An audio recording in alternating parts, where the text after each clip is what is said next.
ನಿಮ್ಮ ಪ್ರಕಾರ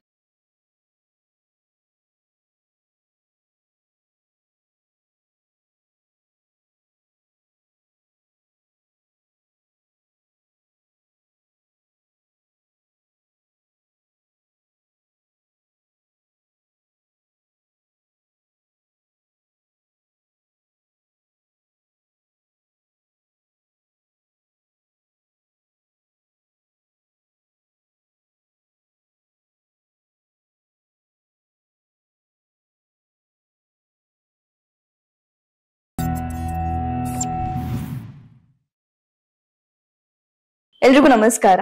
ರಾಮಕೃಷ್ಣ ಮಠ ಅಂದ್ರೆ ಒಂದು ಗೌರವ. ಅದರಲ್ಲೂ ರಾಜ್ಯದ ರಾಜಧಾನಿ ಬೆಂಗಳೂರಿನ ರಾಮಕೃಷ್ಣ ಮಠದ ಅಧ್ಯಕ್ಷರಾದ ಸ್ವಾಮಿ ನಿತ್ಯಸ್ಥಾನಂದರು ನನ್ನ ಜೊತೆಗಿದ್ದಾರೆ. ಅವರ ಆಧ್ಯಾತ್ಮ ಬದುಕು ಹೇಗಿದೆ, ಅವರು ನಮಗ್ ಕೊಡುವಂತಹ ಆಧ್ಯಾತ್ಮ ಸಲಹೆಗಳೇನು ಅಂತ ಅವ್ರ ಹತ್ರನೇ ತಿಳ್ಕೊಳ್ಳೋಣ. ಸ್ವಾಮೀಜಿ ನಮಸ್ಕಾರ. ನಮಸ್ತೆ. ಜಯ ರಾಮಕೃಷ್ಣ. ಜಯ ರಾಮಕೃಷ್ಣ. ಸ್ವಾಮೀಜಿ, ನಿಮಗೆ ದಿವ್ಯತ್ರಿಯರ ಸಂಪರ್ಕ ಹೇಗಾಯ್ತು?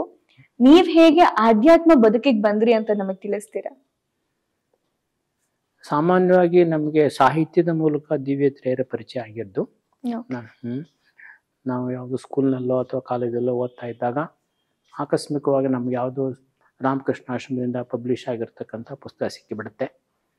ಅದನ್ನು ಓದಿದಾಗ ನಮಗೆ ಅವ್ರ ಮೇಲೆ ಪ್ರಭಾವ ಬೀರುತ್ತದು. ಆಮೇಲೆ ನಾವು ರಾಮಕೃಷ್ಣ ಆಶ್ರಮ ಅಂತ ಒಂದು ಇದೆ ಅಂತ ಗೊತ್ತಾಗುತ್ತೆ. ಆಮೇಲೆ ಅದು ಎಲ್ಲಿದೆ ಅಂತ ಹುಡ್ಕೊಂಡು ಹೋಗ್ತೀವಿ.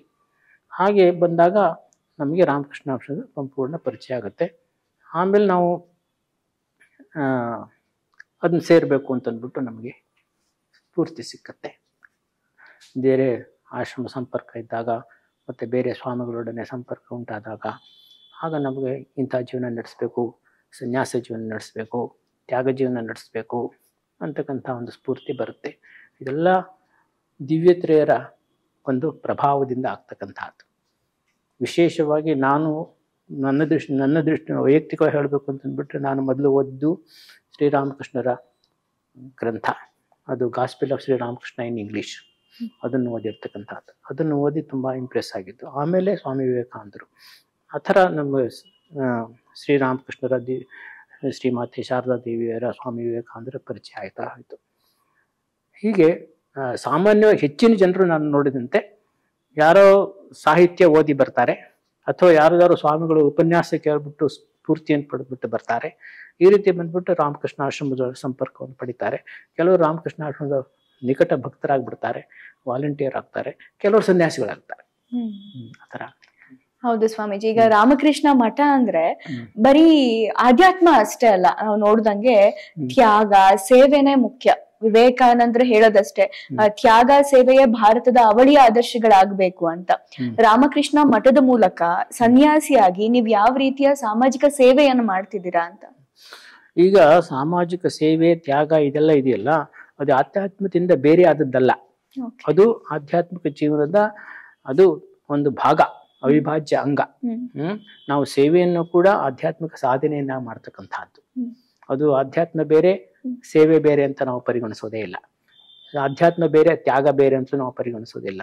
ಆಧ್ಯಾತ್ಮಿಕತೆ ಬರಬೇಕು ಅಂತಂದ್ಬಿಟ್ಟು ತ್ಯಾಗ ಇದ್ದೇ ಇರಬೇಕು, ಮತ್ತೆ ಸೇವಾ ಮನೋಭಾವನೂ ಬೇಕು. ಇಲ್ಲದ್ರೆ ನಾವು ಸಂಕುಚಿತರಾಗಿದ್ದರೆ ಆಧ್ಯಾತ್ಮದಲ್ಲೂ ಕೂಡ ನಾವು ಪ್ರಗತಿಯನ್ನು ಹೊಂದೋಕ್ಕಾಗೋದಿಲ್ಲ. ನಮಗೊಂದು ವಿಶಾಲ ಮನೋಭಾವ ಇರಬೇಕು, ಸಾಮಾಜಿಕ ಕಳಕಳಿ ಇರಬೇಕು, ಇತರರಿಗೋಸ್ಕರವಾಗಿ ನಾವು ಸ್ಪಂದಿಸ್ತಕ್ಕಂಥ ಒಂದು ಮನೋಭಾವ ನಮಗಿರಬೇಕು. ಆ ರೀತಿ ಒಂದು ವಿಶಾಲ ಮನೋಭಾವ ಇದ್ದಾಗ ಆಗ ಮಾತ್ರ ನಾವು ಆಧ್ಯಾತ್ಮಿಕ ಜೀವನದಲ್ಲೂ ಕೂಡ ಪ್ರಗತಿಯನ್ನ ಸಾಧ್ಯ. ಬರೀ ತ್ಯಾಗ ಮಾಡ್ಬಿಟ್ಟು ನಾವು ಬರೀ ಧ್ಯಾನ ಜಪ ಮಾಡ್ಕೊಂಡು ಕೂತ್ಕೊಂಡಿದ್ರೆ ಏನೂ ಆಗುದಿಲ್ಲ, ಅಧ್ಯಾತ್ಮನೂ ಕಳ್ಕೊತೀವಿ. ಸ್ವಾಮಿ ವಿವೇಕಾನಂದರ ಆದರ್ಶ ಅದೇನೆ. ಯಾಕೆಂತಂದ್ಬಿಟ್ಟು ನಾವು ಸಾಧನೆಯಲ್ಲಿ ನನ್ನ ಸಾಧನೆ ಆಯ್ತು, ನನ್ನ ಸಿದ್ಧಿ ಆಯ್ತು, ನನ್ನ ಮುಕ್ತಿ ಆಯ್ತು, ಇಷ್ಟಕ್ಕೆ ಮಾತ್ರ ನಾನು ಸೀಮಿತನಾಗ್ಬಿಟ್ಟು ಸಾಧನೆ ಮಾಡ್ಕೊಂಡಿದ್ರೆ ನೀನ್ ನರಕಕ್ಕೆ ಹೋಗ್ತೀನಿ ಅಂತ ಹೇಳ್ತಾರ ಅವ್ರು. ಯಾಕೆಂತಂದ್ಬಿಟ್ರೆ ನಾವು ಅವಾಗ ಏನಾಗ್ತೀನಿ ಅಂತಂದ್ಬಿಟ್ರೆ ನಾನು ಸ್ವಕೇಂದ್ರಿತನಾಗ್ಬಿಡ್ತೀನಿ. Self centred, I become self centred and selfish. ಅವಾಗ ಏನಾಗುತ್ತೆ ಅಂತಂದ್ಬಿಟ್ರೆ ನಾನು ಸಂಕುಚಿತ ಮನೋಭಾವ ಬಂದಷ್ಟು ಕೂಡ ಆಧ್ಯಾತ್ಮದಿಂದ ದೂರ ಆಗ್ಬಿಡ್ತೀನಿ.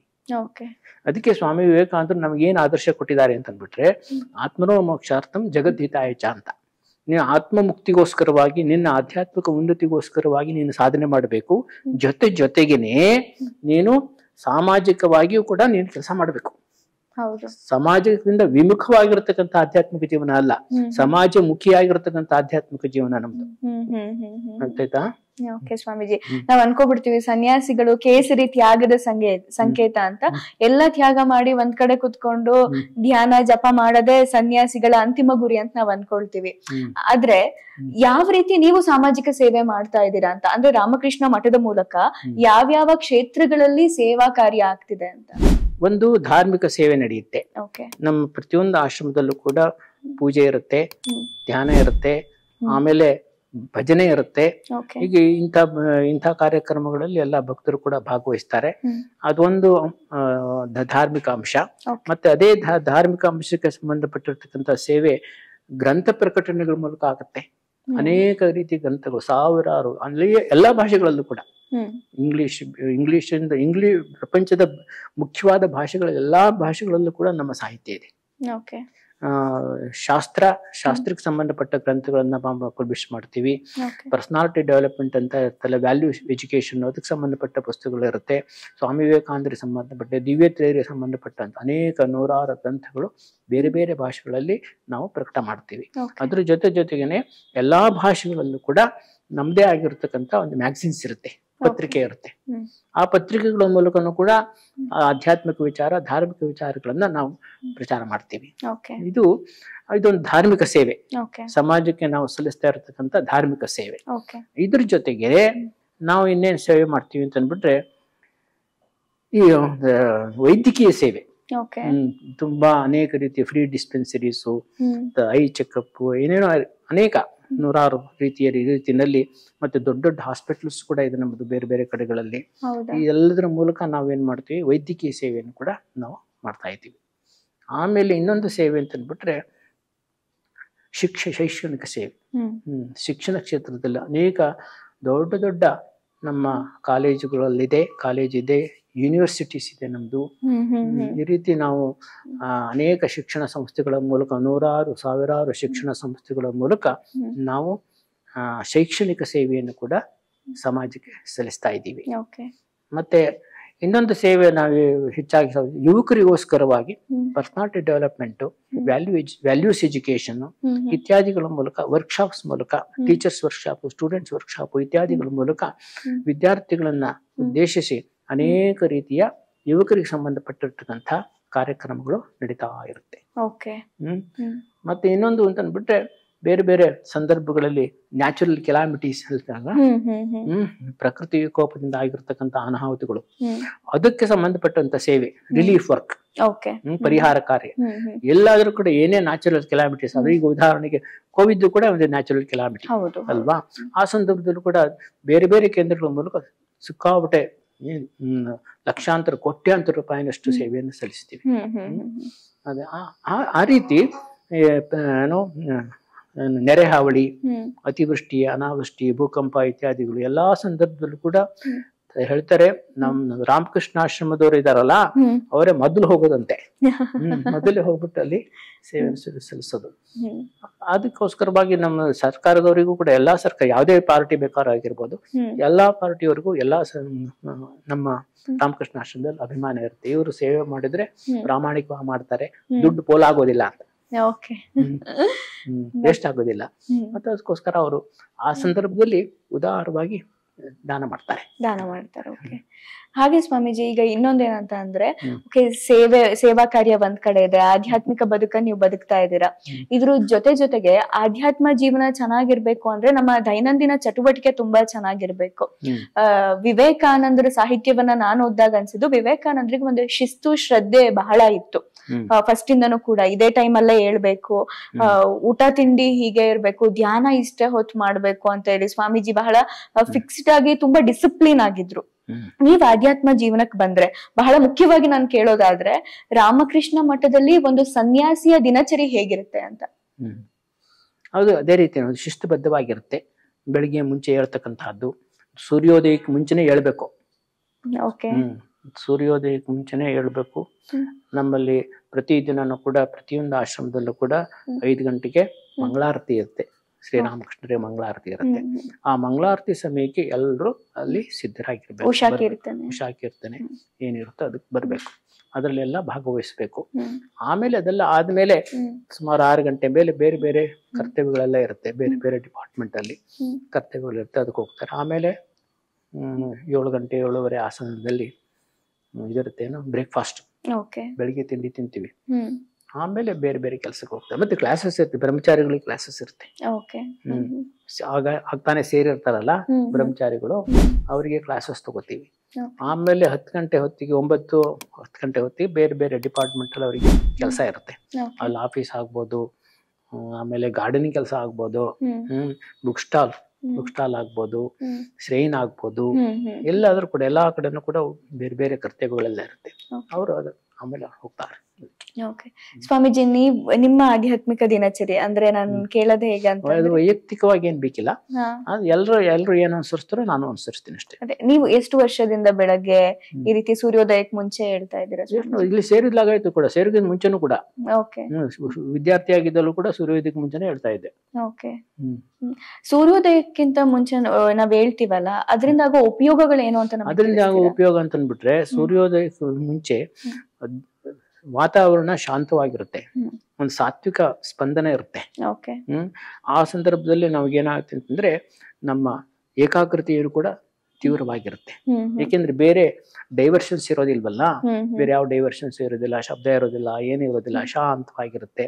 ಪ್ರಕೃತಿಯು ಕೂಡ ನಮಗೆ ಪೂರಕವಾಗುತ್ತೆ ಆ ಸಂದರ್ಭದಲ್ಲಿ. ಹ್ಮ್. ಹ್ಮ್. ಅದಕ್ಕೋಸ್ಕರ ಆ ಸಮಯದಲ್ಲಿ ಧ್ಯಾನ ಜಪ ಮಾಡ್ತಕ್ಕಂತಹದ್ದು, ಅಧ್ಯಯನ ಮಾಡ್ತಕ್ಕಂತಹದ್ದು, ವಿದ್ಯಾರ್ಥಿಗಳು ಬೆಳಿಗ್ಗೆ ಮುಂಚೆ ಎದ್ಬಿಟ್ಟು ಅಧ್ಯಯನ ಮಾಡ್ತಕ್ಕಂತಹದ್ದು ಬಹಳ ಮುಖ್ಯ. ಹ್ಮ್. ಹ್ಮ್. ಈಗಿನ ಕಾಲದಲ್ಲಿ ಅದೆಲ್ಲ ಹೊರಟೋಗಿದೆ ಹ್ಮ್. ಅಲ್ವಾ. ಹ್ಮ್. ಬೆಳಿಗ್ಗೆ 9 ಗಂಟೆಗೆ ಹೇಳ್ತಾರ ಅವ್ರು, ರಾತ್ರಿ 12 ಗಂಟೆವರೆಗೆ 1 ಗಂಟೆವರೆಗೆ ಗೊತ್ತ ಕೂತ್ಕೋತಾರೆ. ಅದೆಲ್ಲ ಅವಾಗ ಏನಾಗುತ್ತೆ ಅಂತಂದ್ರೆ ಇಲ್ಲಿ ಸೇರಿದಾಗ ವಿದ್ಯಾರ್ಥಿಗಳು ಅವ್ರ ಎಜುಕೇಶನ್ ಮುಗಿಸ್ಬಿಟ್ಟು ಸೇರಿದಾಗ ಅವ್ರು ಬೆಳಗ್ಗೆ ರಾತ್ರಿ 12 ಗಂಟೆ 1 ಗಂಟೆಗೆ ಕುತ್ಕೊಂಡು ಓದಿ ಅಭ್ಯಾಸ ಆಗಿರುತ್ತೆ. ಆಮೇಲೆ ಬೆಳಿಗ್ಗೆ ಹೇಳೋದು ಕೂಡ ಲೇಟ್ ಆಗಿರುತ್ತೆ. ಇಲ್ಲಿ ಸ್ವಲ್ಪ ಕಷ್ಟ ಪಡ್ತಾರೆ ಅವರು, ಬೆಳಿಗ್ಗೆ ಮುಂಚೆ ಹೇಳೋದಕ್ಕೆ ಸ್ವಲ್ಪ ಕಷ್ಟವಾಗುತ್ತೆ. ಕೆಲವು ತಿಂಗಳು ಸ್ವಲ್ಪ ಕಷ್ಟವಾಗುತ್ತೆ ಅವ್ರಿಗೆ, ಬಟ್ ಅಡ್ಜಸ್ಟ್ ಮಾಡ್ಕೊಂಡ್ಬಿಡ್ತಾರೆ ಆಮೇಲೆ. ಓಕೆ. ನಿಮ್ಮ ಪ್ರಕಾರ ಒಂದು ಸಾರ್ಥಕ ಬದುಕು ಅಂದ್ರೆ ಏನು ಸ್ವಾಮೀಜಿ? ಇದೇ ಸಾರ್ಥಕ ಬದುಕು, ಇದೇ ಸಾರ್ಥಕ ಬದುಕು. ಎರಡು ರೀತಿ ನಮ್ಮ ಬದುಕಿಗೆ ಸಾರ್ಥಕತೆಯನ್ನು ಕೊಡುತ್ತೆ. ಯಾವುದು ಅಂತಂದ್ರೆ, ಸಮಾಜಕ್ಕೆ ಇತರರಿಗೆ ನಾವು ಸೇವೆಯನ್ನು ಸಲ್ಲಿಸಿದಾಗ, ಹೃತ್ಪೂರ್ವಕವಾಗಿ ನಿಸ್ವಾರ್ಥವಾಗಿ ಸೇವೆಯನ್ನು ಸಲ್ಲಿಸಿದಾಗ. ಆಮೇಲೆ ಇನ್ನೊಂದು ನಮಗೆ ಸಾರ್ಥಕತೆಯನ್ನು ಕೊಡುತ್ತೆ ಏನಂತಂದ್ಬಿಟ್ರೆ, ನಮ್ಮೊಳಗಿರ್ತಕ್ಕಂಥ ಸಾಧ್ಯತೆಯನ್ನು ನಾವು ಹೊರಗಡೆ ವ್ಯಕ್ತಪಡಿಸಿದಾಗ ಅವಾಗ ನಮಗೆ ಸಾರ್ಥಕತೆ ಬರುತ್ತೆ ಜೀವನಕ್ಕೆ, ಅಲ್ವಾ. ಈಗ ಉದಾಹರಣೆಗೆ ಒಂದು ಬೀಜ ತಗೊಳ್ಳಿ, ಒಂದು ಬೀಜ ಅದು ಇದೆ, ಅದನ್ನ ಬೇರೆ ಬೇರೆ ರೀತಿ ಉಪಯೋಗಿಸ್ಬೋದು. ಅದನ್ನ ಅಡಿಗೆ ಮಾಡೋದಕ್ಕೂ ಉಪಯೋಗಿಸ್ತಾರೆ, ಆಟ ಆಡೋದಕ್ಕೂ ಉಪಯೋಗಿಸ್ಬೋದು, ಇನ್ನೇ ಬೇರೆ ಬೇರೆ ಇದಕ್ಕೂ ಉಪಯೋಗಿಸ್ಬೋದು ಅಲ್ವಾ. ಆದ್ರೆ ಅದು ಸಾರ್ಥಕವಾಗೋದು ಯಾವಾಗ ಅದನ್ನ ಭೂಮಿ ಮೇಲೆ ಬಿತ್ತಿ ಅದಕ್ಕೆ ಗೊಬ್ಬರ ನೀರು ಗಾಳಿ ಎಲ್ಲ ಕೊಟ್ಟು ಅದು ಮೊಳಕೆ ಹೊಡೆದು ಸಸಿಯಾಗಿ ಹೆಮ್ಮರವಾಗಿ ಬೆಳೆದು ಅದು ಎಲ್ರಿಗೂ ನೆರಳು ಕೊಡುತ್ತೆ. ನೆರಳು ಕೊಡುತ್ತೆ, ಆಮೇಲೆ ಹಣ್ಣು ಹೂವು ಎಲ್ಲ ಕೊಡುತ್ತೆ. ಆ ರೀತಿ ಅದು ಇತರರಿಗೋಸ್ಕರವಾಗಿ ತನ್ನನ್ನು ತಾನು ಸಮರ್ಪಿಸಿಕೊಳ್ಳತ್ತೆ ಅಲ್ವಾ. ಅವಾಗ ಅದು ಸಾರ್ಥಕವಾಗುತ್ತೆ ಅಲ್ವಾ. ಹಾಗೇನೆ ನಮ್ಮ ಜೀವನವನ್ನು ಕೂಡ ನಮ್ಮೊಳಗಿರ್ತಕ್ಕಂಥ ಎಲ್ಲ ಸಾಧ್ಯತೆಗಳನ್ನ ಅನೇಕ ನಮ್ಮೊಳಗೆ ಇದೆ. ಉದಾಹರಣೆಗೆ ಸ್ವಾಮಿ ವಿವೇಕಾನಂದ ಹೇಳುವಂತ each soul is potentially divine ಅಂತ ಹೇಳ್ತಾರೆ. ದಿವ್ಯತೆ ಅಂತಕ್ಕಂಥದ್ದು ನಮ್ಮೊಳಗೆ ಇರ್ತಕ್ಕಂಥದ್ದು, ಒಳ್ಳೆಯತನ ಅಂತಕ್ಕಂಥದ್ದು ನಮ್ಮೊಳಗೆ ಇರ್ತಕ್ಕಂಥದ್ದು, ಲವ್ ಅಂಡ್ ಚಾರಿಟಿ, ಇತರರನ್ನ ಪ್ರೀತಿಸ್ತಕ್ಕಂಥ ಒಂದು ಸ್ವಭಾವ ಅದು ನಮ್ಮೊಳಗೆ ಇರ್ತಕ್ಕಂಥದ್ದು, ನಮ್ಮ ಎಲ್ಲ ಶಕ್ತಿ ಸಾಮರ್ಥ್ಯಗಳು ಪ್ರತಿಭೆಗಳು ಕೂಡ ನಮ್ಮೊಳಗೆ ಇರ್ತಕ್ಕಂಥದ್ದು. ಇದನ್ನ ನಾವು ಹೊರಗಡೆ ವ್ಯಕ್ತಪಡಿಸ್ಬೇಕು. ಈ ರೀತಿ ವ್ಯಕ್ತಪಡಿಸಿದಾಗ ಸಮಾಜಕ್ಕೆ ಅದರಿಂದ ಪ್ರಯೋಜನವಾಗುತ್ತೆ. ಅದೇ ಸೇವೆ, ಅದು ಸೇವೆ. ಆ ರೀತಿ ನಮ್ಮ ಪ್ರಾಮಾಣಿಕವಾಗಿ ನಮ್ಮ ಜೀವನವನ್ನ ಶಿಸ್ತುಗೊಳಿಸೋದ್ರ ಮೂಲಕ, ನಮ್ಮ ಸಾಧನೆಯ ಮೂಲಕ ನಮ್ಮೊಳಗಿರ್ತಕ್ಕಂಥ ಸಾಧ್ಯತೆಗಳನ್ನ ನಾವು ಹೊರಗಡೆ ವ್ಯಕ್ತಪಡಿಸಿದಾಗ ಆಗೇನಾಗುತ್ತೆ, ಸಮಾಜಕ್ಕೆ ಅದೊಂದು ಸೇವೆ ಆಗುತ್ತೆ. ನಮ್ಮ ಜೀವನ ಸಾರ್ಥಕವಾಗುತ್ತೆ. ಅಂದ್ರೆ ಈ ಇತರರಿಗೆ ಸೇವೆ ಮಾಡ್ತಕ್ಕಂತಹದ್ದು ಮತ್ತೆ ನಮ್ಮ ಒಳಗಿರ್ತಕ್ಕ ಸಾಧ್ಯತೆಗಳನ್ನ ಹೊರಗಡೆ ವ್ಯಕ್ತಪಡಿಸ್ತಕ್ಕಂತಹದ್ದು ಇದು ಸಪರೇಟ್ ಮಾಡೋಕ್ಕಾಗಲ್ಲ. ಗೊತ್ತಾಯ್ತಲ್ಲ, ಸಪರೇಟ್ ಮಾಡೋಕ್ಕಾಗಲ್ಲ. ಅದೇ ಸೇವೆ ಆಗ್ಬಿಡುತ್ತೆ. ಅದೇ ಸೇವೆ ಆಗುತ್ತೆ. ಸ್ವಾಮೀಜಿ, ಇನ್ನೊಂದು ನೀವ್ ಹೇಳಿದ್ರಿ ದಿವ್ಯತೆ ಅನ್ನೋದು ಪ್ರತಿಯೊಬ್ಬರಲ್ಲೂ ಇದೆ ಅಂತ. ಆದ್ರೆ ಎಲ್ಲಾ ಮನುಷ್ಯರ ಮನಸ್ಥಿತಿ ಒಂದೇ ಇರಲ್ಲ, ಚಂಚಲತೆ ಇರುತ್ತೆ. ಒಬ್ರು ತುಂಬಾ ಪೊಲೈಟ್ ಆಗಿ ಇದ್ರೆ, ಕೆಲವೊಬ್ರು ತುಂಬಾ ರೂಡ್ ಆಗಿರ್ತಾರೆ. ಫಾರ್ ಎಕ್ಸಾಂಪಲ್, ಈಗ ಪ್ರತಿಯೊಬ್ರು ಕೂಡ ನಾವೆಲ್ಲರೂ ಭಗವಂತನ ಸೃಷ್ಟಿನೇ, ನಾವೆಲ್ಲರೂ ಭಗವಂತನ ಸೃಷ್ಟಿ ಆದ್ರೂ ಕೂಡ ಒಬ್ಬೊಬ್ರಲ್ಲಿ ಒಂದೊಂದು ರೀತಿಯ ವಿಚಾರಧಾರೆ ಇರುತ್ತೆ. ಯಾಕೆ ಹಾಗೆ? ನಮ್ಮ ಮನಸ್ಸನ್ನ ಯಾವ ರೀತಿಯ ಮಾಡ್ಕೊಂಡ್ರೆ ನಾವು ಪರಿಶುದ್ಧವಾಗಿರುತ್ತೆ ಅಂತ. ಈ ಪ್ರಪಂಚದಲ್ಲಿ ವೈವಿಧ್ಯತೆ ಅಂತ ಕಥೆ ಇದೆಯಲ್ಲ, ಅದೇ ಪ್ರಪಂಚದ ಒಂದು ಸ್ವರೂಪ. ಸ್ವಾಮಿ ವಿವೇಕಾನಂದ ಹೇಳ್ತಾರೆ ಏನು ಅಂತಂದ್ಬಿಟ್ರೆ, ಸೃಷ್ಟಿ ಅಂತ ಅಂದ್ಬಿಟ್ರೆ ವೈವಿಧ್ಯತೆ. ಸೃಷ್ಟಿ ಅಂದ್ರೆ ವೈವಿಧ್ಯತೆ, ಎಲ್ಲವೂ ಸಮಾನವಾಗಿ ಇದ್ಬಿಟ್ರೆ ಅದು ಪ್ರಳಯ. ಎಲ್ಲ ಪ್ರಳಯ ಏನೂ ಇರುವುದಿಲ್ಲ. ಅದಕ್ಕೋಸ್ಕರವಾಗಿ ವೈವಿಧ್ಯತೆ ಇದ್ದೇ ಇರುತ್ತೆ. ಆ ವೈವಿಧ್ಯತೆಯನ್ನು ಇಟ್ಕೊಂಡು ನಾವು ಬೆಳವಣಿಗೆ ಹೊಂದಬೇಕು. ಒಬ್ಬೊಬ್ಬರ ಮನೋಭಾವ ಒಂದೊಂದು ರೀತಿ ಇರ್ಬೋದು, ಆದ್ರೆ ನಮ್ಮೊಳಗಿರ್ತಕ್ಕಂಥ ಸಾಧ್ಯತೆಯನ್ನ, ದಿವ್ಯತೆಯನ್ನ ನಾವು ಅರಿತ್ಕೊಬೇಕು ಅಂತ ಅಂದ್ಬಿಟ್ರೆ ನಮ್ಮ ಮನಸ್ಸನ್ನ ಏನ್ ಮಾಡ್ಬೇಕು? ಶಾಂತಗೊಳಿಸ್ಬೇಕು. ಅದು ಪ್ರತಿಯೊಬ್ಬರಿಗೂ ಅನ್ವಯ ಆಗತ್ತಿದು. ನಮ್ಮ ಮನಸ್ಸನ್ನು ಶಾಂತಗೊಳಿಸಿದಾಗ ಆ ಚಿತ್ತವೃತ್ತಿಗಳೆಲ್ಲ ಇದಾವಲ್ಲ, ಅನೇಕ ಆಲೋಚನೆಗಳು, ಅನೇಕ ಚಿಂತನೆಗಳು, ಇಮೋಷನ್ಸ್, ಇದನ್ನೆಲ್ಲವೂ ಕೂಡ ಶಾಂತವಾದಾಗ ಆಗ ಏನಾಗತ್ತೆ ಅಂತ ಅಂದ್ಬಿಟ್ರೆ ನಮ್ಮ ನಿಜವಾದ ಸ್ವರೂಪದ ಅರಿವು ನಮಗಿರುತ್ತೆ. ಈಗ ಉದಾಹರಣೆಗೆ ಕೊಡಬೇಕು, ಸ್ವಾಮಿ ವಿವೇಕಾನಂದ ಕೊಡ್ತಕ್ಕಂಥ ಉದಾಹರಣೆ, ಒಂದು ಸರೋವರ ಇರುತ್ತೆ. ಆ ಸರೋವರದಲ್ಲಿ ಅಲೆಗಳೆಲ್ಲ ಇದ್ರೆ, ನೀರು ಕೊಳೆಯಿಂದ ಕೂಡಿದ್ರೆ ಆಗ ಅದರ ತಳ ಕಾಣಿಸೋದಿಲ್ಲ. ಕಾಣಿಸುತ್ತಾ? ಇಲ್ಲ ಇಲ್ಲ ಇಲ್ಲ. ಆದ್ರೆ ಆ ನೀರನ್ನು ಶುದ್ಧಗೊಳಿಸ್ಬಿಡಿ, ಅದ್ರಲ್ಲಿ ಸ್ವಲ್ಪನೂ ಕೊಳೆ ಇರಬಾರ್ದು, ತಿಳಿಯಾಗಿರ್ಬೇಕು, ಮೇಲ್ಗಡೆ ಅಲೆ ಇರಬಾರ್ದು, ಶಾಂತವಾಗಿರ್ಬೇಕು. ಆಗೇನಾಗುತ್ತೆ, ನೀರಿರೋದೇ ಗೊತ್ತಾಗೋದಿಲ್ಲ, ಅದು ತಳನೇ ಚೆನ್ನಾಗಿ ಕಾಣಿಸುತ್ತೆ ಅಲ್ವಾ? ತಳನೇ ಕಾಣಿಸುತ್ತೆ ಚೆನ್ನಾಗಿ. ಹಾಗೆ ನಮ್ಮ ವ್ಯಕ್ತಿತ್ವದ ತಳ ಗೊತ್ತಾಗಬೇಕು, ನಮ್ಮ ನಿಜವಾದ ದಿವ್ಯತೆ ಏನು ಅಂತ ಗೊತ್ತಾಗಬೇಕು ಅಂತ ಅಂದ್ಬಿಟ್ರೆ ನಮ್ಮ ಮನಸ್ಸು ಅಂತಕ್ಕಂಥ ಸರೋವರ ಇದೆಯಲ್ಲ, ಅದು ತಿಳಿಯಾಗಿರ್ಬೇಕು, ಅಲೆಗಳಿಂದ ಮುಕ್ತವಾಗಿರ್ಬೇಕು. ಆಲೋಚನಾ ಅಲೆಗಳು, ಆಲೋಚನಾ ಅಲೆಗಳಿಂದ ಮುಕ್ತವಾಗಿರ್ಬೇಕು. ಆಗ ನಮ್ಮ ವ್ಯಕ್ತಿತ್ವದ ನಿಜವಾದ ಸ್ವರೂಪ ಗೊತ್ತಾಗುತ್ತೆ. ದಿವ್ಯತೆ ಅಂತಂದ್ರೆ ಏನು ಅಂತಕ್ಕಂತಹ ಒಂದು glimpse, we get that glimpse. ಅದಕ್ಕೋಸ್ಕರ ಧ್ಯಾನ ಇರ್ತಕ್ಕಂಥದ್ದು, ಧ್ಯಾನ, ಜಪ ಇತ್ಯಾದಿಗಳೆಲ್ಲ ಇರ್ತಕ್ಕಂತಹದ್ದು ಈ ಮನಸ್ಸನ್ನು ಪರಿಶುದ್ಧಗೊಳಿಸೋದಕ್ಕೆ, ಮನಸ್ಸನ್ನು ಶಾಂತಗೊಳಿಸೋದಕ್ಕೆ. ಧ್ಯಾನದ ಬಗ್ಗೆ ನೀವ್ ಯಾವ ರೀತಿ ಮೆಸೇಜ್ ಕೊಡ್ತೀರಾ ಈಗಿನ ಯುವ ಜನತೆಗೆ ಅಂತ? ಯಾಕಂದ್ರೆ ನಮ್ಮ ಮೈಂಡ್ ಅನ್ನ ಒಂದ್ 5 ನಿಮಿಷ ನಾವು ಕಾಮಾಗಿ ಇಟ್ಕೊಳೋದೇ ಬಹಳ ದೊಡ್ಡ ಕೆಲಸ ಆಗ್ಬಿಟ್ಟಿದೆ ಈಗ. ಯಾಕಂದ್ರೆ ಕೈಯಲ್ಲಿ ಯಾವಾಗ್ಲೂ ಮೊಬೈಲ್ ಇರುತ್ತೆ, ಅಥವಾ ಏನೋ ಒಂದ್ ಯೋಚನೆ ಇರುತ್ತೆ. 10 ನಿಮಿಷ ಕಣ್ಣು ಮುಚ್ಚಿ ಕೂರ್ಬೇಕಂದ್ರೆ ಬಹಳ ದೊಡ್ಡ ಕಷ್ಟ ಅಂತ ನಮಗ್ ಅನ್ಸುತ್ತೆ. ಅಂದ್ರೆ ಬಹಳ ಮುಖ್ಯವಾಗಿ ಇದಕ್ ದಿನಚರಿ ಮುಖ್ಯ ಅಂತ ನನಗ್ ಅನ್ಸುತ್ತೆ ಸ್ವಾಮೀಜಿ. ನಮ್ ದಿನಚರಿ ಚೆನ್ನಾಗಿದ್ಬಿಟ್ರೆ ನಾವು ಚೆನ್ನಾಗಿ ಎಲ್ಲ ಫಾಲೋ ಮಾಡ್ಕೊಂಡು ಹೋಗ್ಬೋದು. ಹಾಗಾಗಿ ಯುವಕರ ದಿನಚರಿ ಹೇಗಿರ್ಬೇಕು ಅಂತ? ಯುವಕರು ಕೂಡ ಅಷ್ಟೇನೆ, ಒಂದು ಟೈಮ್ ಟೇಬಲ್ ಹಾಕೊಬೇಕು. ಅವ್ರ ದಿನಚರಿ ಹಾಕೊಬೇಕು. ಬೆಳಿಗ್ಗೆ ಎಷ್ಟೊತ್ತಿಗೆ ಹೇಳ್ಬೇಕು, ಬೆಳಿಗ್ಗೆ ಎಷ್ಟೊತ್ತಿಗೆ ವ್ಯಾಯಾಮ ಮಾಡ್ಬೇಕು, ಇಷ್ಟೊತ್ತು ವ್ಯಾಯಾಮ ಮಾಡ್ಬೇಕು, ಇಷ್ಟೊತ್ತು ಕೂತ್ಕೊಂಡು ಅಧ್ಯಯನ ಮಾಡ್ಬೇಕು, ಇಷ್ಟೊತ್ತು ಕೂತ್ಕೊಂಡು ದೇವ್ರ ಮುಂದೆ ಕೂತ್ಕೊಂಡು ಸ್ವಲ್ಪ ಧ್ಯಾನ ಮಾಡ್ಬೇಕು, ಪ್ರಾರ್ಥನೆ ಮಾಡ್ಬೇಕು. ಇದೆಲ್ಲ ಆಮೇಲೆ ಅವರ ಕಾಲೇಜ್ ರುಟೀನ್ ಏನಿರುತ್ತೆ ಅದಕ್ಕೆ ಅನುಗುಣವಾಗಿ ಅವರು ತಮ್ಮದೇ ಆಗಿರ್ತಕ್ಕಂಥ, ಪ್ರತಿಯೊಬ್ಬರು ಕೂಡ ತಮ್ಮದೇ ಆಗಿರ್ತಕ್ಕಂಥ ದಿನಚರಿಯನ್ನು ರೂಪಿಸ್ಕೊಬೇಕು. ರೂಪಿಸ್ಕೊಂಡ್ಬಿಟ್ಟು they have to stick on to that. ಅದು ಒಂದೊಂದ್ ದಿವಸ ಒಂದೊಂದರ ಮಾಡಿದ್ರೆ ಆಗೋದಿಲ್ಲ. ದಿನ ದಿನಚರಿ ಚೇಂಜ್ ಆದ್ರೆ ಆಗೋದಿಲ್ಲ. ಪ್ರತಿಯೊಬ್ಬರದ್ದು ಕೂಡ ಅದಕ್ಕೆ ಬೇರೆ, ಅದಕ್ಕೆ ಏನ್ ಮಾಡ್ಬೇಕಾಗತ್ತೆ, they have got that will power. ಏನಾದ್ರೂ ಪ್ರಗತಿ ಹೊಂದಬೇಕು, ನಾನು ಉತ್ತಮ ಜೀವನ ನಡೆಸಬೇಕು ಅಂತ ಅಂದ್ಬಿಟ್ರೆ ನಾವು have to discipline our self. ಸ್ವಶಿಸ್ತು ಅದು ಬಹಳ ಮುಖ್ಯ. Self discipline is very important. ಬೇರೆಯವ್ರ ಡಿಸಿಪ್ಲಿನ್ ಮಾಡಿದ್ರೆ ಆಗೋದಿಲ್ಲ, ನಾವೇ ನಮ್ಮನ್ನು ಶಿಸ್ತುಗೊಳಿಸ್ಕೋಬೇಕು ಅಲ್ವಾ? ಮೊಬೈಲ್ ಸ್ವಲ್ಪ ಆ ಕಡೆ ಇಡಬೇಕು, ಸ್ವಿಚ್ ಆಫ್ ಮಾಡ್ಬಿಟ್ಟು ಇಡಬೇಕು ಅಲ್ವಾ? ಮೊಬೈಲ್ ಬಿಟ್ಟಿರೋಕ್ಕಾಗೋದಿಲ್ಲ ಅಂತ ಪರಿಸ್ಥಿತಿ ಇದ್ಬಿಟ್ರೆ ಏನು ಮಾಡೋಕ್ಕಾಗಲ್ಲ. ಕರೆಕ್ಟ್, ಏನು ಮಾಡೋಕ್ಕಾಗಲ್ಲ. ಅದಕ್ಕೆ ಏನಾಗಿದೆ ಅಂತ ಅಂದ್ಬಿಟ್ರೆ ಇವಾಗಿನ ಪರಿಸ್ಥಿತಿನಲ್ಲಿ ಡೈವರ್ಷನ್ಸ್ ತುಂಬಾ ಜಾಸ್ತಿ.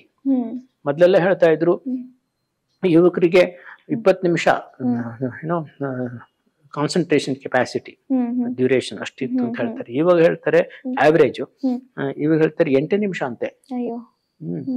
ಆವರೇಜ್ ಕಾನ್ಸಂಟ್ರೇಷನ್ ಕೆಪಾಸಿಟಿ 8 ನಿಮಿಷ ನಂತರ ಮೈಂಡ್ ಎಲ್ಲ ಹೊರಟೋಗ್ಬಿಡುತ್ತೆ, ಅದಕ್ಕೆ ಕಾನ್ಸಂಟ್ರೇಟ್ ಮಾಡೋಕೆ ಆಗೋದಿಲ್ಲ. ಆ ತರ ಪರಿಸ್ಥಿತಿ ಬಿಕಾಸ್ ಆಫ್ ದಿಸ್ ಟಿವಿ, ಅಲ್ಲಿ ಏನೋ all social medias, effect of the social media. ಅದರಿಂದಾಗಿ ಈ ತರ ಪರಿಸ್ಥಿತಿ ಬಂದಿದೆ. ಅದಕ್ಕೋಸ್ಕರವಾಗಿ ಏನಾದ್ರೂ ಕೂಡ ಅವ್ರ ಜೀವನದಲ್ಲಿ ಸಾಧಿಸಬೇಕು ಅಂತ ಮಾನಸಿಕ, ಅನೇಕ ರೀತಿಯ ಮಾನಸಿಕ ತೊಂದರೆಗಳೆಲ್ಲ ಇದೆಯಲ್ಲ ಈಗಿನ ಯುವಕರಲ್ಲಿ, ಅದನ್ನೆಲ್ಲವನ್ನು ಕೂಡ ನಿವಾರಣೆ ಆಗ್ಬೇಕು ಅಂತ ಅಂದ್ಬಿಟ್ರೆ first they have to discipline themselves. Okay. Strictly they have to follow. ಹೌದು. ಆಗ they can study well, they can thrive well in life, ಹೌದು. And they can live a peaceful life. ಹೌದು. They can contributing to society, contributing something to society, something substantial to society. ಆ ಒಂದು ಭಾವ ಅವರಿಗೆ ಇರಬೇಕು. Okay. ಅದೇ ಸ್ವಾಮಿ ವಿವೇಕಾನಂದರ ಆತ್ಮನೋ ಮೋಕ್ಷಾರ್ಥಂ ಜಗದ್ದಿತಾಯ ಚಂದ್ರ ಅದೇನೆ. ಆತ್ಮನೋ ಮೋಕ್ಷಾರ್ಥ ಅಂತ ಅಂದ್ಬಿಟ್ರೆ ತಮ್ಮನ್ನು ತಾವು ಶಿಸ್ತುಗೊಳಿಸ್ಕೊಂಡ್ಬಿಟ್ಟು ತಮ್ಮ ನಿಜವಾದ ಶಕ್ತಿಯನ್ನು ಅರ್ಥ ಮಾಡ್ಕೊಳ್ತಕ್ಕಂತ ಒಂದು ಸಾಮರ್ಥ್ಯ ಇರಬೇಕು. ಆಮೇಲೆ ಜಗತ್ತಿನ ಬಗ್ಗೆ, ಜಗತ್ತದ ಹಿತಚಿಂತನೆಯ ಬಗ್ಗೆ ಅವರು ಹಿತಚಿಂತನೆ ಇರಬೇಕು, ಯೋಚನೆ ಮಾಡಬೇಕು. ಇವೆರಡು ವಿದ್ಯಾರ್ಥಿಗಳಿಗೆ, ಯುವಕರಿಗೆ ಅತ್ಯಂತ ಮುಖ್ಯವಾಗಿರ್ತಕ್ಕಂತಹದ್ದು. ಅದಕ್ಕೆ ಸ್ವಾಮಿ ವಿವೇಕಾನಂದರನ್ನ ಅಧ್ಯಯನ ಮಾಡ್ಬಿಟ್ರೆ ಆಮೇಲೆ ತಾವು ಯಾವ ರೀತಿ ಜೀವನ ನಡೆಸಬೇಕು, ಯಾವ ರೀತಿ ತಮ್ಮ ಜೀವನ ಶಿಸ್ತುಗೊಳಿಸ್ಕೋಬೇಕು, ಯಾವ ರೀತಿ ಸಮಾಜಕ್ಕೆ ಸೇವೆಯನ್ನು ಸಲ್ಲಿಸಬೇಕು, ಇದೆಲ್ಲದೂ ಕೂಡ ಅವರಿಗೆ ಅರ್ಥವಾಗುತ್ತೆ. So they have to study Swamiji, Swami Vivekananda. Swami ವಿವೇಕಾನಂದರ ಯಾವ ಬುಕ್ ಅನ್ನ ಓದ್ಬೇಕು ಸ್ವಾಮೀಜಿ? ತುಂಬಾ ಪುಸ್ತಕಗಳಿದೆ ಸ್ವಾಮಿ ವಿವೇಕಾನಂದರ ಬಗ್ಗೆ.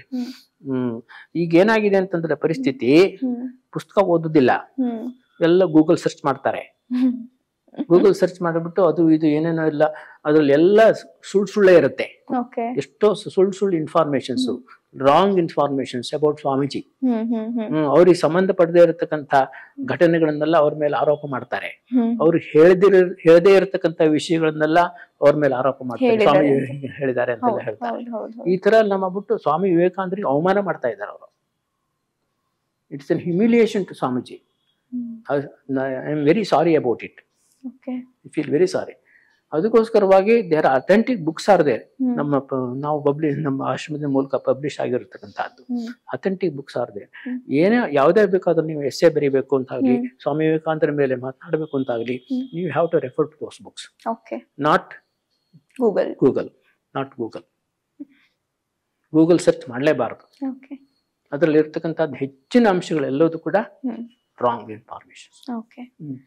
ಅದಕ್ಕೋಸ್ಕರ ಪುಸ್ತಕಗಳು ಬೇಕಾದಷ್ಟಿದೆ. ನೀವು ಸೇಲ್ಸ್ ಸೆಕ್ಷನ್ ಅಲ್ಲಿ ಹೋಗಿದ್ರೆ ನಿಮ್ಗೆ ಗೊತ್ತಾಗುತ್ತೆ. ಸ್ವಾಮಿ ವಿವೇಕಾನಂದ ಚಿಕ್ಕ ಪುಸ್ತಕದಿಂದ ಹಿಡಿದು ದೊಡ್ಡ ದೊಡ್ಡ ಗ್ರಂಥಗಳು, ತುಂಬಾ very inspiring books, very complete works of Swami Vivekananda ಅಂತ 9 ವಾಲ್ಯೂಮ್ ಇದೆ, ಕೃತಿ ಶ್ರೇಣಿ ಇದೆ. ಪರ್ಸನಾಲಿಟಿ ಡೆವಲಪ್ಮೆಂಟ್ ಚಿಕ್ಕ ಪುಸ್ತಕ ಇದೆ, ರಾಷ್ಟ್ರ ಜಾಗೃತಿ ಅಂತ ಚಿಕ್ಕ ಪುಸ್ತಕ ಇದೆ. ಎಷ್ಟೋ ಸುಮಾರು 100 ಪುಸ್ತಕಗಳು ಎಲ್ಲಾ ಭಾಷೆಯಲ್ಲೂ ಇದೆ. ಸೊ ಅದನ್ನೆಲ್ಲ ಓದಿದ್ರೆ, ಅಧ್ಯಯನ ಮಾಡಿದ್ರೆ ವಿದ್ಯಾರ್ಥಿಗಳಿಗೆ, ಯುವಕರಿಗೆ ತುಂಬಾ ಅನುಕೂಲ ಆಗುತ್ತೆ. Somehow or the other, I strongly feel they must stop searching for informations in Google, especially about Swamiji.